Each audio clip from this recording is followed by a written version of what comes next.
real solutions. We must defend it, whatever the cost may be. Ah, music to my ears. That, my friends, is the sound of a libertarian rock band. My next guest is a lover of the Constitution and a heavy metal guitarist who quotes in his songs Thomas Jefferson.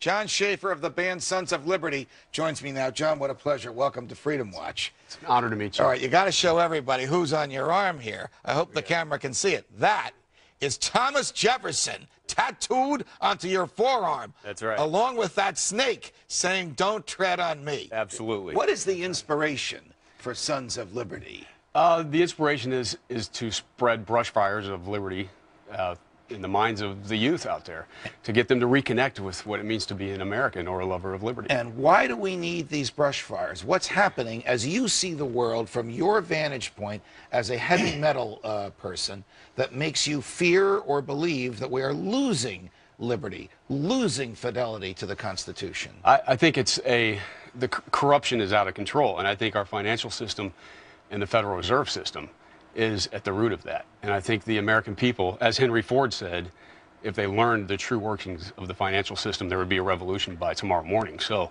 you know, there's a lot that people don't realize. Do you think we'll ever audit the Fed? I think we need to end the Fed. Do you think we'll ever, I've agreed fully, you think we'll ever end the Fed? I think if the American people wake up to what it's about, yeah. What is it about America today that an ex-judge and a rock star, a heavy metal guy, can agree on all this stuff? I mean, your songs are magnificent. You actually write songs about Thomas Jefferson and the Constitution. Liberty is a human right, not just an American right.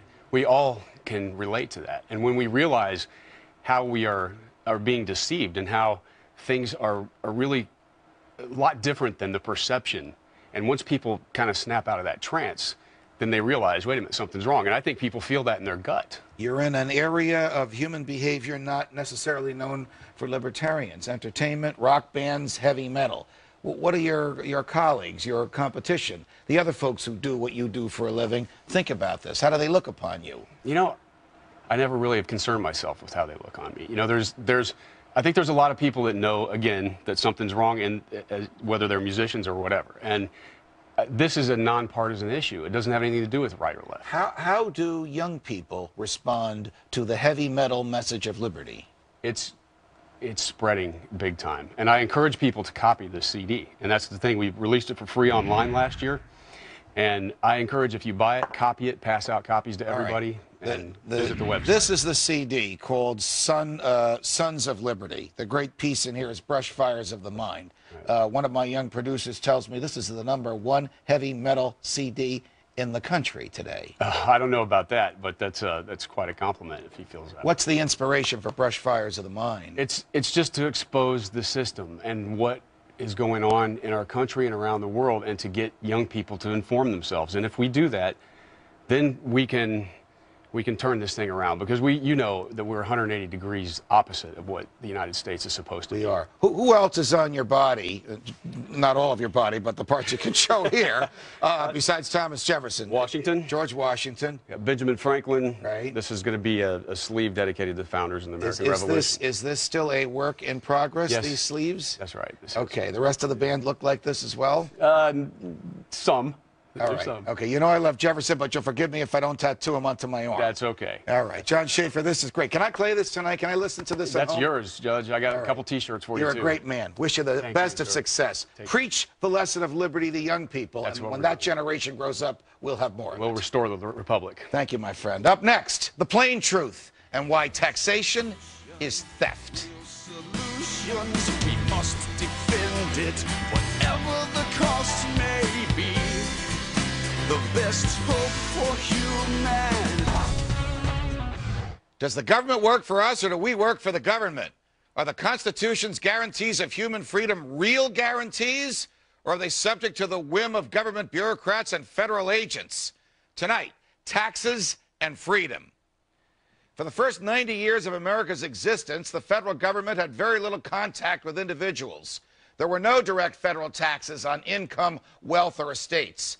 The feds did tax imports, but those taxes were viewed as user fees for the protection provided by the Navy and the services provided at the ports, or they were protection for domestic producers, but not as serious revenue generators. The federal government financed its activities in those days by selling off lands it had obtained from the Native Americans and from the Louisiana Purchase, in which Jefferson acquired fully 1/3 of what is now the continental United States. The original Constitution also permitted the Congress to charge the states for services rendered, but it expressly prohibited the feds from taxing individuals or groups. It was not until the Civil War that Congress attempted to tax incomes in utter defiance of the constitutional prohibition on doing so. After Lincoln died, the Supreme Court invalidated Lincoln's income tax, which he had imposed on all Americans. Of course, the government still got to keep the money that it had illegally taken. Isn't that odd? If a thief robs a bank and gets caught, the police take the money that he robbed and give it back to the bank. But if the federal government imposed and collected an illegal tax, and the courts found that the tax was illegal, the feds still got to keep the money. Even 150 years ago, the government was breaking its own laws against theft.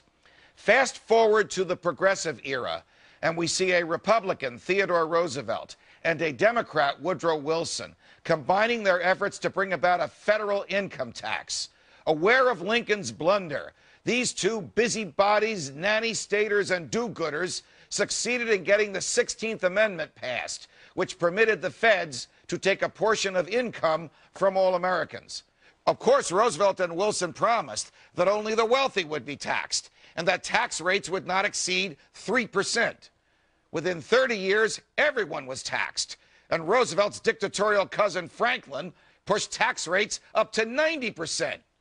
Today we have a government that is so large, so out of control, so destructive of personal initiative that no one knows how many laws we have, how much money we spend, or how many tax dollars we collect.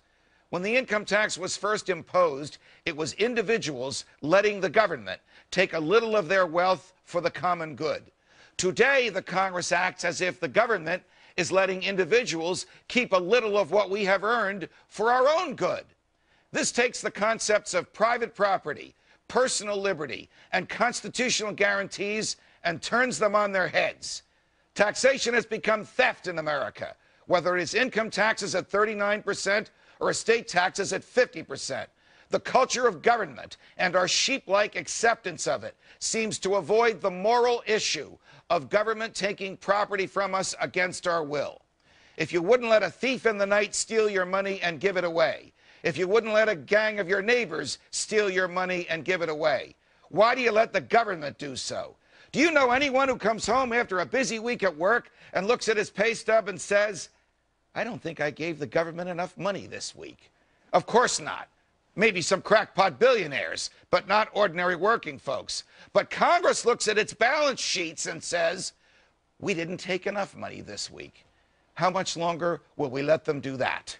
From New York, defending freedom every night of the week. So long, America.